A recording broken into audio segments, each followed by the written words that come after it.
ఆళ్లగడ్డ పట్టణంలోని పాతూరు వీధిలో మంగళవారం సాయంత్రం దంపతులపై అత్యాయత్నం జరిగింది. గుర్తు తెలియని వ్యక్తులు అట్లా భాస్కర్ రెడ్డి తన భార్య శ్రీదేవిలపై కళ్ళలో కారం పొడి పోసి నరకడంతో భార్య శ్రీదేవి అక్కడికక్కడే మృతి చెందారు. ఇద్దరిని ప్రభుత్వ ఆసుపత్రికి తరలించారు.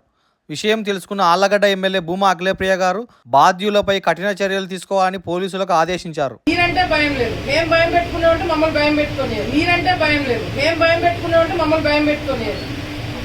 ఏం సమాధానం చెప్తాడానికి? ఏం సమాధానం చెప్తారు? వాళ్ళ ఆమెకేం చెప్తారు?